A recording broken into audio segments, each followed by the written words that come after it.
और उन्होंने कहा कि कभी आग लगी थी और जब से आग लगी हमारा चला नहीं। के बाद भी ट्रीटमेंट हुए 2-3 बेसिक के, पर अभी उनकी प्रॉपर्टी बिकी नहीं है। हाँ, नमस्ते मेहुल। एक क्वेश्चन है, एक क्लाइंट का वेयर हाउस गोडाउन था बड़ा, उनका ट्रांसपोर्ट कंपनी थी, तो उन्होंने अपना गोडाउन डिमोलिश कर लिया, उसको उनको बेचना था, वो बिक नहीं रहा था। साइट पे गई तो वहाँ पे साउथ ईस्ट में बोरिंग थी और उन्होंने कहा कि कभी आग लगी थी और जब से आग लगी हमारा चला नहीं। एंड बट मेन रीज़न वो आग नहीं थी, वो साउथ ईस्ट की बोरिंग पता चली। पर उसके बाद भी ट्रीटमेंट हुए 2-3 बेसिक के, पर अभी उनकी प्रॉपर्टी बिकी नहीं है। मेन कंसर्न क्या था ना बिकने का? मेन कंसर्न प्राइम एरिया में है, ये गाजियाबाद की साइड, मतलब वो रीज़न भी उसी के लिए है कि वेयर हाउसिंग करें, मतलब सब कुछ कंड्यूसिव एनवायरनमेंट है।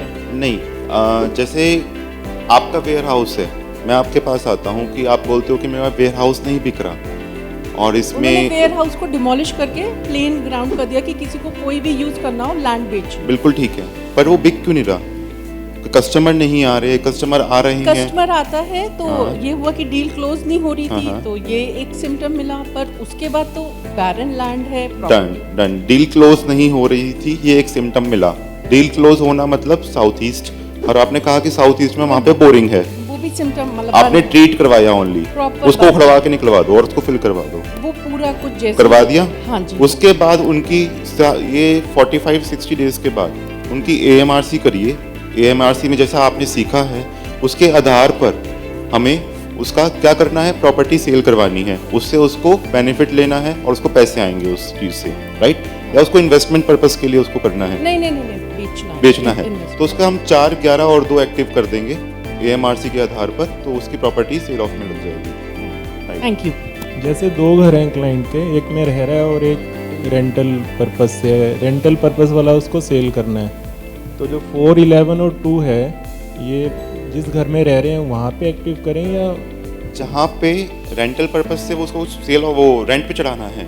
नहीं, सेल करना है। सेल करना है। हाँ। तो उसको जहाँ पे उसको जिस प्रॉपर्टी को सेल करना है आपको वहाँ पे एक्टिव करना है इस वहाँ चीज़ को। एक्टिव करना हाँ जी।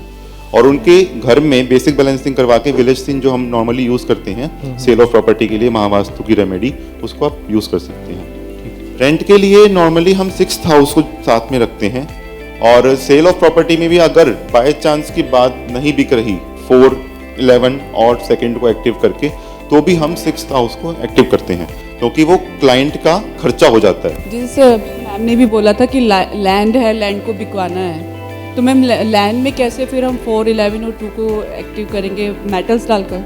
उनके मेटल्स डालकर मेटल्स जमीन के अंदर। हाँ जी बिल्कुल, Okay, जितनी बड़ी लैंड उतना बड़ा मेटल। और सर, तो थर्ड बॉक्स का कहते हैं? थर्ड बॉक्स का भी होता है। थर्ड बॉक्स जैसे प्रॉपर्टी को बेचने का होता है बेसिकली, बट हम लोगों ने यहाँ पे वर्किंग करते हुए सर के साथ और अपनी वर्किंग करते हुए रिजल्ट 4, 11 और 2nd से ही लिए हैं। जैसे अभी हम केस लगाएंगे इसके अंदर, जब ये आ गया है, इसमें केस में आप देखेंगे कि 6th बॉक्स को भी एक्टिव किया हुआ है, और उसके बाद भी हमने देवता रेमेडीज तक को लगाई हुई है, क्योंकि वो लैंड बिक के ही नहीं दे रही थी। तो फर्स्ट में हमें थर्ड बॉक्स का करना चाहिए, क्योंकि थर्ड बॉक्स मैंने किया था तो बिक गई थी प्रॉपर्टी। बिल्कुल ठीक है, आप कर सकते हैं वो भी, थर्ड बॉक्स को भी, जो कि थर्ड बॉक्स भी 4th का 12th होता है, तो उसको लैंड को निकालना।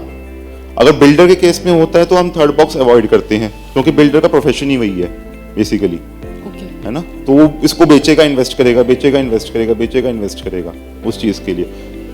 तो बिल्डर के लिए हम मोस्टली 4, उसका 11th, 4th और 11th और 6th, ये 3 पकड़ के चल लेते हैं फिर। Thank you sir. Depending on the case to case, उसके अकॉर्डिंगली हम कर लेते हैं। Mahavastu for sale of property, सबसे पहले हमारे पास जो पॉइंट्स हैं, फर्स्ट डू बेसिक बैलेंसिंग। किसी भी प्रॉपर्टी हो, कोई भी अपार्टमेंट हो, कुछ भी हो, सबसे पहले हमें बेसिक बैलेंसिंग करनी ही करनी है। आप बैरन लैंड पे जा रहे हैं तो कंसर्न्स नोट करिए कि क्यों नहीं बिक रही प्रॉपर्टी, क्या लिटिगेशन में आई हुई है या कोई और प्रॉब्लम है उसकी। तो चेक करिए कि लैंड की लेवलिंग कैसी है। सबसे पहले लैंड की लेवलिंग जरूर चेक करिए बैरन लैंड के ऊपर। कई बार क्या होता है कि साउथ वेस्ट डाउन होता है, गड्ढा खोद दिया, जैसे मैम के केस के अंदर साउथ ईस्ट में बोरिंग थी, है ना? तो लैंड की लेवलिंग प्लस उसके एक्टिविटीज क्या हो रही हैं वो जरूर चेक करिए कंसर्न्स के साथ लेके। Second point, check 4th and 11th box of owners horoscope. 4th क्यों? 4th क्योंकि प्रॉपर्टी का होता है, और 11th क्यों? क्योंकि गेन्स होते हैं उससे। After 60 days we can use देवता रेमेडीज ऑल्सो। अगर देवता रेमेडीज की जरूरत पड़े तो बिक के ही नहीं दे रही, बहुत ढीठ लैंड है हमारी, तो देवता रेमेडी से हम जा सकते हैं, बट लेवल वाइज। ये हमारा एक केस था, ये उनकी हॉरोस्कोप है। कंसर्न्स क्या थे? Sale of property. उन्होंने क्या बोला जी, हमें भी प्रॉपर्टी है, बिल्डर थे, उन्होंने बोला जी हमारे अपार्टमेंट्स हैं, बिक नहीं रहे। क्यों नहीं बिक रहे? कस्टमर तो आते हैं बट प्रॉपरली कनेक्ट नहीं कर पाते। वो उनको आते हैं, उनको समझ में नहीं आता बिल्कुल भी कि भाई ये लैंड लें या फिर ये अपार्टमेंट लें, उनके लिए अच्छा है नहीं है, कनेक्ट ही नहीं कर पाते। और उनका एक लास्ट वर्ड था कि जी मेरा तो बिल्डर, मैं तो घर बनाता हूँ बेचता हूँ, बनाता हूँ बेचता हूँ, मेरा तो काम ही यही है, तो मेरी सोच साकार होती रहे, मैं जो बनाऊँ वो बिकता रहे, बस ऐसा कुछ कर दो। ये 3 पॉइंट हमें निकल के आए। उनकी जब हमने वर्किंग करी श्यामलाल जी की, तो फर्स्ट बॉक्स में कैप्रिकॉन राशि थी जिसमें साउथ डायरेक्शन हमें पता है, 4th बॉक्स में ईस्ट, 11th बॉक्स में साउथ वेस्ट, 4th बॉक्स में एक और भी आ रहा था नॉर्थ वेस्ट का, क्योंकि फर्स्ट एंड सेकंड राशि और में थी। ये हमने वर्किंग दिखा रखी है कि किसी भी सेल ऑफ प्रॉपर्टी के जब हम केस लेते हैं तो कैसे वर्किंग करेंगे, वर्किंग करके कैसे क्लाइंट को डिलीवरेबल देंगे, राइट। तो इसी सीक्वेंस के अंदर हमें डिलीवरेबल भी सामने क्लाइंट को देना है। उसको आप प्रॉपरली एक फाइल बना के, रिपोर्ट बना के सबमिट जरूर करिए कोई ना कोई। लेवल 1 की रेमेडी हमने क्या करी, जो मेन प्लॉट था उनका नीचे का, उसकी साउथ वेस्ट की एंट्रेंस थी। वैसे कहते हैं कि साउथ वेस्ट की एंट्रेंस बिल्कुल भी अच्छी नहीं होती, राइट, बट हमने यहाँ पे जो कि उनका कंसर्न सेल ऑफ प्रॉपर्टी से रिलेटेड था और ये सिर्फ स्टिल्ट फ्लोर है, तो हमने उस एंट्रेंस को ब्रास स्ट्रिप से ब्लॉक कराया। लेवल 2 की रेमेडीज हमने अपार्टमेंट्स में जाके देखी, जो भी बेसिक बैलेंसिंग होती है वो हमने किया। जैसे ईस्ट में ब्राउन कलर था वो ओके है, ईस्ट में चूल्हा था, गैस का बर्नर था, तो हम कैसे ट्रीट करते हैं उसको, ग्रीन बड़ौदा स्टोन से। और उनका कंसर्न क्या था कि कनेक्ट विद कस्टमर्स, कस्टमर से कनेक्ट नहीं हो रहा, तो हमें एक सिम्टम मैच हुआ यहाँ पर, राइट। ट्रीट साउथ वेस्ट की WC ब्रास स्ट्रिप से हमने करी, क्योंकि कौन आएगा अपार्टमेंट में रहने, फैमिली आएगी, तो फैमिली सबसे पहले आके उसका सबकॉन्शियस क्या पकड़ेगा कि बॉन्डिंग अच्छी हो, उसका मजा आए उसको रहने में, राइट। तो हमने साउथ वेस्ट का टॉयलेट ट्रीट किया, नॉर्थ का WC ट्रीट करी, क्योंकि कस्टमर्स और अच्छे आए, ये नहीं कि कस्टमर्स को आ रहे हैं देख गए जी ठीक है चलो ओके बाय बाय, तो कस्टमर्स अच्छे आए उसके लिए नॉर्थ को हमने ट्रीट किया। एंट्रेंस ओके थी इसके अंदर। ये आती है लेवल 4 एंड लेवल 5 की रेमेडीज। जब लेवल 1 एंड 2 हमने बिल्कुल इंप्लीमेंट करी और 45-60 डेज का वेट किया, जब भी नहीं बिकी लैंड, तो हमने लेवल 4 एंड लेवल 5 की रेमेडीज करी। क्या क्या करी? Install emerald dust in marked area in north west. Emerald dust, कोई बता सकता है एमरल्ड डस्ट किस प्लेनेट की होती है? मरकरी, बिल्कुल ठीक है। मरकरी उनकी पत्री में कहां था, देख लें।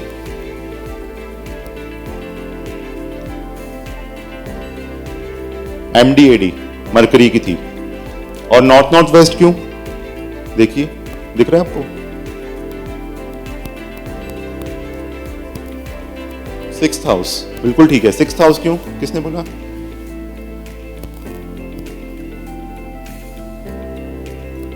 बताओ, अभी समझाया। क्लाइंट का पैसा, क्योंकि क्लाइंट का खर्चा हो गया। क्लाइंट कौन हमारा, कस्टमर कौन, 7th बॉक्स, उसका खर्चा, उसका 7th का 12th यानी 6th बॉक्स।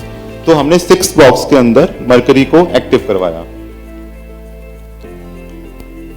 इंस्टॉल खसखस इन मार्क्ड एरिया इन नॉर्थ। खसखस कौन सी देवता की होती है? सोम क्या करेगा? तो आप लोग इस घर में जाओगे और हमने सोम की एक्टिविटी करवा रखी है, यहाँ पे बैलेंसिंग करवा रखी है, तो क्या होगा? Feel good. और सोम किस चीज का होता है? हाँ जी, हाँ राइट। उसको लगेगा कि मैं अपने घर में हूं, सॉल्यूशंस मिल गए उसको, कि उसको लगा कि मैं जहां पे आया हूं मेरे को सॉल्यूशन मिल गया, क्योंकि वो क्या कर रहा है, घर ढूंढ रहा है ना। घर ढूंढने का सॉल्यूशन चाहिए उसको, कोई घर मिल जाए। तो सोम को एक्टिवेट करवा के हमने किया, वो जैसी एंट्री करे उसको लगे यही है, बस यही है, राइट। उसके बाद install copper stud in marked area in south. हमने साउथ के अंदर कॉपर स्टड किया, क्यों? एस्ट्रो से रिलेटेड है। फर्स्ट हाउस, बिल्कुल ठीक है। फर्स्ट हाउस में क्या था? कैप्रिकॉन। कैप्रिकॉर्न में उसको एक्टिव करने के लिए हमने कॉपर स्टड का यूज किया। तो आपको ये समझ में आया कि हम स्टड्स कहाँ यूज करते हैं, कैसे यूज कर सकते हैं कॉपर स्टड्स को या फिर कोई भी मेटल के स्टड्स को।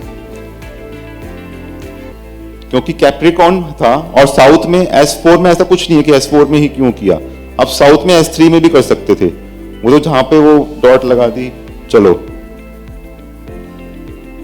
ठीक है। तो ये हमारा सेल ऑफ प्रॉपर्टी का था।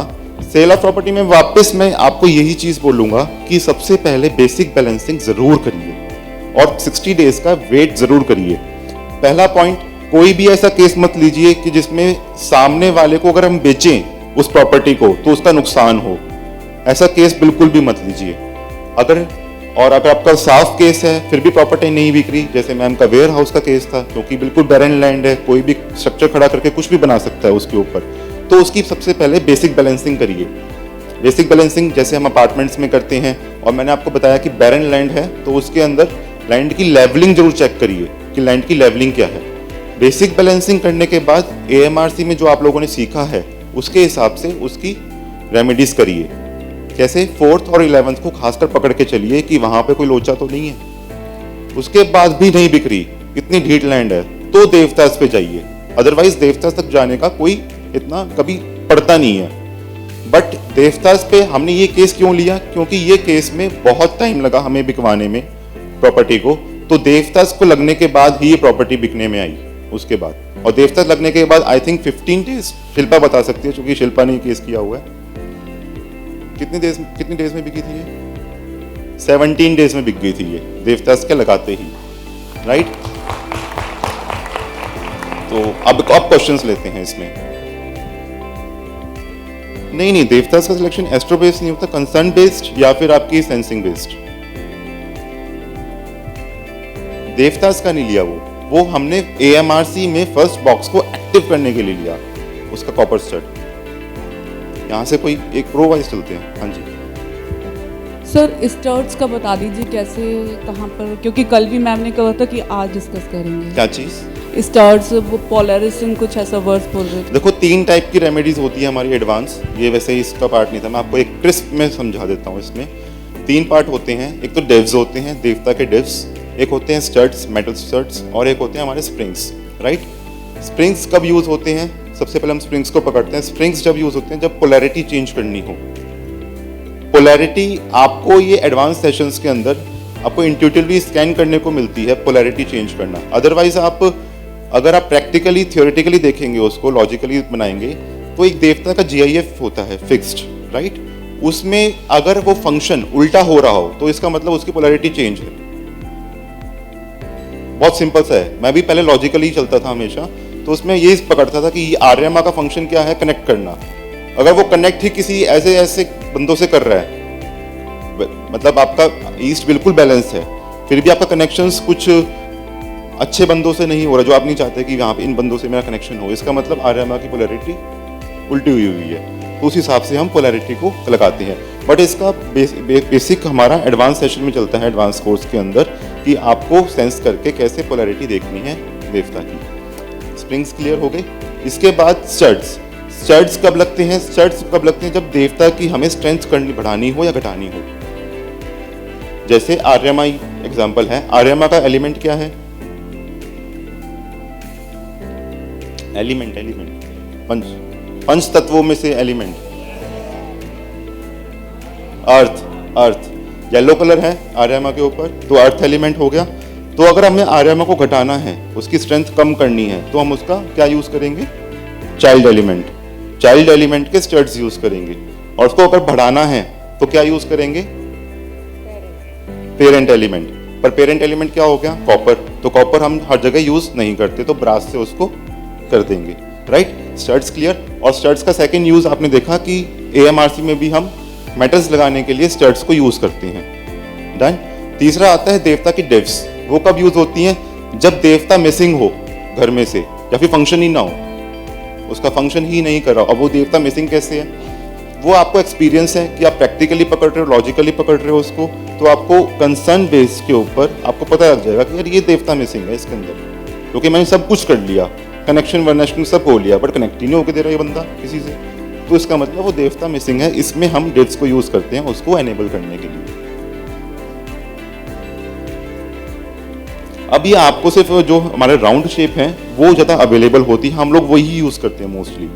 स्क्वायर का पर्पस ये होता है कि वैसे इंडस्ट्रियल यूज़ में ज़्यादा यूज़ होती हैं स्क्वायर्स होगी या बड़े स्टड्स हो गए हमारे, वो सारे इंडस्ट्रियल्स में होते हैं। नहीं तो शेप्स भी होती हैं, जैसे अगर आपको स्क्वायर पाइप यूज़ करनी है ब्रास की तो वो थोड़ी ज़्यादा इफेक्टिव हो जाएंगी और इसका इतना वो नहीं है। बट घरों में नहीं हम इसको यूज़ करते, फैक्ट्रीज़ के अंदर, इंडस्ट्रियल पर्पस के अंदर, बड़े लैंड्स के अंदर हम इसको देखते हुए चलते हैं। ये हमारा देवता का इम्प्लीमेंटेशन का पार्ट हो गया, राइट। अब हम सेल ऑफ प्रॉपर्टी पे वापस आते हैं। 2 क्वेश्चन है जी। एक तो बायर तो है प्रॉपर्टी का लेकिन मार्केट प्राइस पे नहीं है, उसके लिए भी कुछ कर सकते हैं? मार्केट प्राइस से आप ऊपर जा ही नहीं सकते प्रॉपर्टी को। आप इतना कर सकते हैं कि बैलेंस करके छोड़ सकते हैं। कई बार क्या होता है कि आपको बहुत अच्छी चीज़ लग रही है कोई, बट आपको उसको नहीं मिल रही वो चीज़, तो आप उसका थोड़ा सा प्राइस हायर करके खरीदने की कोशिश करते हो। नहीं, सेल के लिए जी। सेल के लिए मतलब मार्केट प्राइस पे बायर नहीं है, बायर तो बहुत है लेकिन मार्केट प्राइस पे नहीं है। जो साथ तो वाली इसका मतलब उसकी फायर वीक है प्रॉपर्टी, फायर वीक है। फायर वीक है क्योंकि जो पैसा मिलना चाहिए वो नहीं मिल पा रहा उसका। ठीक है। उसकी ड्रेनेज देखिए, क्या प्रॉपर्टी क्या है? लैंड है। लैंड है तो उसके लैंड्स की वो देखिए कि लैंड फिलिंग कहाँ कहाँ कहीं अप डाउन तो नहीं हुई फायर साइड में, या कोई एंटी एलिमेंट्स तो नहीं आए हुए, तो उस चीज़ को देख के आप कर सकते हैं। सेकंड क्वेश्चन है जी, जो डिस्प्यूटेड प्रॉपर्टीज है, पार्टनर्स के झगड़े हैं, उसमें हम कैसे देखें उसको? उसमें पहले आपको डिस्प्यूट्स को सॉल्व करना पड़ेगा। कोर्ट केसेस हैं जी काफी सारे। कोर्ट केसेस, अगर प्रॉपर्टी के ऊपर कोर्ट केसेस हैं या पार्टनर्स में कुछ आपस में चल रहा है प्रॉपर्टी के ऊपर तो एक बार नॉर्थ वेस्ट को और साउथ वेस्ट को चेक कर लीजिए, वहाँ पे कोई डिप्रेशन नहीं या फिर कोई एंटी एलिमेंट या एंटी एक्टिविटी नहीं हो रही। अगर वो सब ठीक है तो उसके बाद आप उनके घर में कुछ कर सकते हैं कि ताकि पार्टनर्स के डिस्प्यूट सॉल्व हो जाए आपस में। अदरवाइज ऐसा कुछ नहीं है कि आप कुछ वास्तु कर दोगे और डिस्प्यूट्स सॉल्व हो जाएंगे। उनमें से क्लाइंट अपना एक ही है तो जो क्लाइंट है उसके घर में करेंगे। हाँ, क्लाइंट के घर में, क्योंकि सामने वाले के घर में तो कर ही नहीं सकते आप। तो क्लाइंट के घर में जैसे आप करते हैं कि कोर्ट केस सॉल्व हो जाए, जस्ट लाइक वही सेम रेमेडीज आप रिपीट कर सकते हैं अपने उसमें। अगर किसी प्रॉपर्टी में आपको एनर्जी सेंस हो रही है कि वो डेड और बैरन लैंड है और आपने उसकी बेसिक बैलेंसिंग की, AMRC के हिसाब से 3 and 11 भी एक्टिवेट कराया, although today I got a very good insight कि उसका 4th and 11th 4th 2nd भी कराओ। I want to ask you, हालांकि हम महावास्तु में बहुत डेड एनर्जीज को हम सेंस कर सकते हैं बट हम उसका ज़्यादा कुछ करते नहीं हैं। Will we see this also? Depending on the land कि लैंड कैसी है, जो कि बैरन लैंड पड़ी है काफ़ी साल से, तो ऑटोमेटिकली उसकी एनर्जी थोड़ी डेड हो जाती है। So how do we treat that? Do we treat that और वी लीव दैट? नहीं, आप उसको बेसिक बैलेंसिंग कर, वही ये कंसर्न्स पे डिपेंड होता है कि कंसर्न्स क्या है, उसके हिसाब से आप बेसिक बैलेंसिंग करोगे, उसकी AMRC के हिसाब से उसकी रेमेडीज करोगे तो वो ठीक हो जाती है। It didn't give result, but today I got an insight of doing तो the devtas. चेक करके उसको कर सकते हैं। Thank you. राइट। खेत यदि बेचना हो तो फार्म लैंड, एग्रीकल्चर है, हाँ, बिल्कुल ठीक है। उसको कैसे सेल करें? क्या कंसर्न क्या है? बिक क्यों नहीं? कंसर्न है कि बिक नहीं रही, कस्टमर नहीं आ रहे। कस्टमर आ रहे हैं, बस जैसा उन्होंने कहा कि वो उस रेंज के नहीं आ रहे, जिस इलाके की वो प्रॉपर्टी है उसे डाउन पेमेंट लगा रहे। साउथ ईस्ट में एक पोल टांग के रेड LED लगा दो। साउथ ईस्ट में पोल टांग के एक रेड LED लगा दो। और उसमें जो मेटल अपन दबाए, जैसे मैंने 3rd हाउस एक्टिवेट किया सर ने पहले बताया। तो बेसिक बैलेंसिंग करोगे ना, फर्स्ट सेकंड खेत है उसमें क्या करें? हाँ, वो बेसिक बैलेंसिंग में क्या होता है, 5 तत्वों को बैलेंस करना लेवल 1 पे। खेत में तो सब कुछ खेत एक में जैसे भी लेवल 1 पे बैलेंसिंग होती है। कैसे? ऊपर है लेवल, साउथ वेस्ट पे जैसे मतलब गड्ढा खोद दिया, खेतों में पंप लगे होते हैं हमारे, क्या बोलते हैं उसको, ट्यूबवेल लगे होते हैं, वो कहाँ लगे हुए हैं, रोड्स उसके आसपास कहाँ घूम रही है, ठीक है, आसपास कोई ट्रांसफार्मर तो नहीं लगा हुआ, बहुत चीजें हो जाती हैं खेतों के अंदर भी।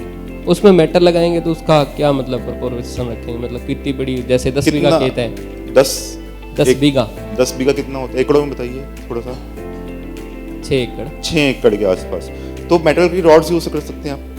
अच्छा, 3rd हाउस और 11 हाउस उस क्लाइंट की कुंडली के अकॉर्डिंग करना है या पर्सनल लगन? अगर क्लाइंट की कुंडली है तो बेस्ट है, नहीं तो आप अगर आपको प्रश्न कुंडली में थोड़ी सी प्रैक्टिस है तो आप खेत पे जाके प्रश्न लिख के अपना लगा सकते हैं। पर्सनल कुंडली बेस्ट रहेगी। बिल्कुल, दोनों चीजें बढ़िया हैं। और उसमें भी यदि जिसके नाम है या जो सेल कर रहा है उसका? जो आपका क्लाइंट है। अच्छा, क्लाइंट तो बेचारे दोनों ही है, पर गांव में ऐसा होता है कि नाम तो धर्मपत्नी के, दोनों ही बेचना है चाहते हैं, किसका करें? अगर कोई सेल कर रहा है, आपके पास आया कौन, अप्रोच किसने किया? दोनों है। दोनों आए। पहले कौन आया? साथ में आए। साथ में है, मतलब आधी बात वो बोलते हैं, आधी बात वो बोलते हैं कि बेचना है जी, ठीक है जी, बेचना है। तो फिर इसमें मैं ये कहूँगा कि दोनों की पतरी निकालिए, दोनों को कॉमन पॉइंट्स पकड़िए, कॉमन पॉइंट 100% कोई ना कोई आएगा उसके अंदर, उस पॉइंट पे वर्किंग कर दीजिए उसको, तो बिक जाएगा। Thank you. जो लैंड है उसमें मतलब सेंटर में वाटर बॉडी है, उसको प्रॉब्लम क्या है? सेल मतलब मार्केट प्राइस नहीं मिल रहा। बैरन लैंड है। हाँ मतलब ये जो बता रहे हैं खेत हाँ, एग्रीकल्चरल हाँ, लैंड हाँ, है। हाँ। हाँ। उसके सेंटर में वाटर बॉडी है, हाँ जी। तो उसको बंद करवाइएगा तो बेटर रहेगा। आपसे सबसे पहले तो MDAD, नहीं प्रश्न कुंडी में हो तो प्रश्न कुंडली के अंदर भी MDAD तो देखोगी आप, ठीक है। वहाँ पे MDAD क्या आ रही है, क्योंकि आप जब प्रश्न लगाओगे तो 100% MDAD उसको इंडिकेट करेगी। उसके हिसाब से फिर आप राशि के मेटल के हिसाब से या फिर कोई हिट मार रहा है MD उसके ऊपर या AD उसके ऊपर 4th हाउस पे 11th हाउस पे, तो उसको भी एक्टिवेट कर सकते हैं ठीक है। As per the AMRC। एक पेरेंटल प्रॉपर्टी है, मतलब दो बाबा लोगों के बीच में एक पुराना घर था और अब ये सिचुएशन हो गई है कि बहुत बड़ा सा आंगन है और ऐसा कुछ कि जैसे मेंटली उन्होंने डिवाइड किया हुआ है कि ये मेरा बड़ा सा आंगन, बीच का हिस्सा इसके उस तरफ मैं नहीं जा रहा हूँ, उसके इस तरफ तुम नहीं आ रहे हो। तो इस पूरे केस में ब्रह्म स्थान को ऑब्वियस है हम उधर बीच में कोई पट्टी डाल नहीं सकते हैं, मतलब कॉन्शियस रहते हैं कि इधर नहीं जाना चाहिए, लेकिन मेरे को एक ये क्लिक लगा उस समय कि मेंटली तो इन्होंने सेट कर लिया है ना कि हमारा तो इतना ही है, तो साउथ ईस्ट की तरफ ओपन टू स्काई आ रहा था पूरा, तो मैंने कुछ गमले रखवा दिए। क्या इस तरह से अप्रोच रखना ठीक है? और उनको थोड़ा आराम भी मिला। तो अब ये समझ में आ रहा है कि उसी हिसाब से जो उनका नेट यूजेबल हिस्सा आ रहा है, तो साउथ ईस्ट में आंगन में कह दूँ गमले थोड़े और बढ़ा दो और बाकी चीज़ें कर लूँ, तो ये अप्रोच ठीक है। आपके क्वेश्चन ने आपका आंसर दे दिया, क्योंकि आपने बोला कि मैंने साउथ ईस्ट में गमले रखवाए और उसको उनको आराम मिला, तो आराम मिला तो इसका मतलब अप्रोच बिल्कुल ठीक है। हम लोग क्लाइंट को बोलते हैं, बहुत सेल ऑफ प्रॉपर्टी के क्वेश्चन है, सबकी अटकी पड़ी है। हम लोग क्लाइंट को बोलते हैं कि टी जंक्शन की प्रॉपर्टी नहीं लेनी। हाँ जी। What if a client comes and he says कि मेरी टी जंक्शन की प्रॉपर्टी है, इसको बिकवा दो। टी जंक्शन को ट्रीट करना पड़ेगा, क्योंकि उसी के सिम्टम्स आ रहे होंगे। तो टी जंक्शन में जो मेटल आएगा या जो एलिमेंट होगा उससे उसको ब्लॉक कर देंगे या वहाँ पे मिरर लगा देंगे, क्या करेंगे? इस कोर्स का पार्ट नहीं है आई थिंक। मैं बता दूं थोड़ा सा एक हिंट, चलो मैं आपको थोड़ा सा हिंट दे देता हूँ। टी जंक्शन क्या करता है? टी जंक्शन उस पर्टिकुलर जहाँ पे रोड हिट मार रही है उस पर्टिकुलर जोन्स की एनर्जीज को बहुत ज़्यादा बढ़ा देता है। ये आई थिंक ME कोर्स में सर ने बताया भी है ना, वीडियोस में है ये चीज़। और उसको ट्रीट कैसे करते हैं हम लोग? चाइल्ड एलिमेंट से। तो थोड़ा चाइल्ड एलिमेंट को ज़्यादा यूज़ करके पेंट करके वॉल्स के ऊपर चाइल्ड एलिमेंट को, उससे आप कर सकते हैं टी जंक्शन। मैंने खुद ने जो प्रैक्टिकल रिजल्ट लिए हैं वो पेंट करवा के ज़्यादा लिए, पेंट करवा के या फिर उसके जैसे कोई लैंड है बड़ी तो उसके दीवार के बाहर पोल गड़वा दिया उस चाइल्ड एलिमेंट फटाफट। हमने बिल्डर के अपार्टमेंट्स के लिए बेसिक बैलेंसिंग की बात की, तो उसमें क्या इंडिविजुअल अपार्टमेंट्स को एक एक अपार्टमेंट की हमें बेसिक बैलेंसिंग करनी होगी? क्या सारे अपार्टमेंट्स नहीं बिक रहे? ओवरऑल एक बड़ी स्कीम रहती है, तो उसमें कुछ रहते हैं जो रह जाते हैं, नहीं बिकते हैं, तो इंडिविजुअली भी कर दीजिए, साथ में उसके ऑफिस का भी कर दीजिए। ऑफिस की तो बेसिक बैलेंसिंग की है, लेकिन उसके भी इंडिविजुअली एक एक ही कर दीजिए। हाँ वो भी कर दीजिए, और ऑफिस की भी मेन करिए, क्योंकि मेन वहाँ से गवर्न हो रहा है वो। ऑफिस की तो कर दी हुई है, लेकिन वो नहीं हो रही, और थर्ड बॉक्स और वो वहाँ तक का तो सारा एक्टिव कर दिया है, पर रिजल्ट्स नहीं मिल रहे। तो फिर आप इंडिविजुअली की भी कर दीजिए, इंडिविजुअल, क्योंकि जो देखने आ रहे हैं एटलीस्ट उनको फील गुड फैक्टर है। ओके। और साथ साथ में इसी से रिलेटेड दूसरा क्वेश्चन है कि वहाँ पर जैसे पहले बात हुई कि दो पार्टनर हैं और दोनों ही डिसीजन मेकर हैं, तो उसमें हम दोनों के की पॉइंट्स दोनों के कॉमन पॉइंट्स निकाल के बिल्कुल कॉमन पॉइंट्स निकाल के आप कर सकते हैं उसके अंदर। हाँ जी, क्वेश्चन सर एक यहाँ पे फटाफट एक कोई। हाँ जी मैम। आपने जो अभी श्यामलाल जी का केस दिखाया सर, उसमें घर बिकवाने के लिए आपने साउथ में कॉपर के स्टड्स डलवाए sir, according to Capricorn and first box. अभी मैं वहाँ रहने जाती हूँ, तो क्या करेंगे? वो जब सेल हो गया तो before giving it, handing it over, हम स्टड्स निकाल देंगे? क्योंकि मैं रहने गई तो मेरी कुंडली अलग है, तो how do we do that sir? आप निकाल भी सकते हैं और उसको पड़े रहने भी, पड़े मतलब रहने भी दोगे तो क्या फर्क पड़ता है? कॉपर स्टड साउथ में डला हुआ है, थोड़ा स्ट्रेंथ ही कर रहा है उसको, कोई दिक्कत नहीं होगी। और बाकी जो बेसिक बैलेंसिंग हुई है वो आपके बेनिफिट के लिए ही है। आपने चूज ही तभी किया है तब आपके उसमें सेट बैठा है वो सबकॉन्शियस में, अदरवाइज आप चूज ही नहीं करते उसको। अभी 4 भाई हैं, 4 भाई का जॉइंट प्रॉपर्टी है, एक भाई चाहता है वो बेचना, तो बाकी तीनों अलो नहीं कर रहे, उस जगह पे क्या? उस जगह के लिए आपने शायद इससे पहले सेशन हुआ महावास्तु फॉर जॉइंट फैमिलीज, है ना, उसके हिसाब से पहले उनके घर की सेटिंग करिए कि उनके फेवर में सारे के सारे भाई आए और कंप्लीटली एक जॉइंट डिस्कशन होके वो प्रॉपर्टी पे बेचने के लिए राजी हो। क्योंकि ये नहीं प्रॉपर्टी, सेल ऑफ प्रॉपर्टी की आप रेमेडीज लगा के उनके भाई मान जाए, ऐसा नहीं हो सकता। तो आप जॉइंट फैमिलीज के लिए जैसे महावास्तु हम करते हैं उसके हिसाब से आप उनकी रेमेडीज करिए तो एक बार को हो सकता है। अभी इसमें एक प्रॉब्लम आ रहा है कि एक भाई आके बाकी 3 भाई की प्रॉपर्टी को दबाना चाह रहा है। वो जो भी है वो आप उसके हिसाब से करिए। ओके। हाँ जी प्रियाशा जी। हाँ जी। बिल्डर का लैंड है, 30 डुप्लेक्स बनने हैं, बट उसका स्लोप नॉर्थ से साउथ है, तो उसको लेवलिंग करानी चाहिए क्या? बिल्डर का लैंड है जिसपे बैरन लैंड है, हाँ, जिसपे 30 बंगलोज का कंस्ट्रक्शन होने वाला है। हाँ, बिल्कुल ठीक है। बट उसका लैंड जो है नॉर्थ से साउथ उसका स्लोप है, हाँ, तो उसको लेवलिंग करानी चाहिए। बिल्कुल करानी चाहिए। सेल ऑफ प्रॉपर्टी से रिलेटेड अब मैं हाँ जी, ये जैसे कोई बिल्डर आता है उसके फ्लैट्स हैं जिसमें नॉर्थ ईस्ट में टॉयलेट बने हुए हैं लगभग सभी फ्लैट्स में, और वो हमसे बिकवाना चाहता है, तो क्या हम? देखो मेरी कॉन्शियस अलाउ नहीं करेगी। मेरी भी नहीं। हाँ, तो क्या उसको अल्टर करने का बोले? हाँ जी, ऑल्टर करने के लिए बोलिएगा, ऑल्टर कर सकते तो बहुत बेस्ट है, या फिर वो सीट ही रिमूव करवा दे सब में से उसमें। रिमूव करवा दे। हाँ जी। मान लीजिए कोई फ्लैट बिक चुका है, बाकी का वो करवा सकता है रिमूव, और जो बिका है उसका नहीं करवा। आप फिर हाँ जो बिक चुका है उसका तो फिर क्या ही कराएंगे। डन। बाकी का करने से भी चलेगा? हाँ बिल्कुल डन। लास्ट, हाँ जी, कितने क्वेश्चंस बच रहे हैं यहाँ पे उस साइड? डन। एक लास्ट क्वेश्चन सर, एक प्रॉपर्टी है जो NH में चली गई है, पर NH बोले तो नेशनल हाईवे। अच्छा, नेशनल हाईवे, तो गवर्नमेंट ने टेक ओवर नहीं दे रहा है। मैंने बोला वही सेम, मैंने शायद सेशन के में रिपीट ही किया था कि गवर्नमेंट लैंड टेक ओवर कर लेती है कई बार, तो उसमें आप इतना कुछ कर नहीं सकते सेल ऑफ प्रॉपर्टी के रिगार्डिंग। मैक्सिमम ये कर सकते हैं कि उनकी हेल्प करने के लिए अगर कोई उनका स्ट्रॉन्ग केस है तो उनके घर के अंदर हम रेमेडीज करवा सकते हैं। Thank you. चलो, थैंक यू वेरी मच।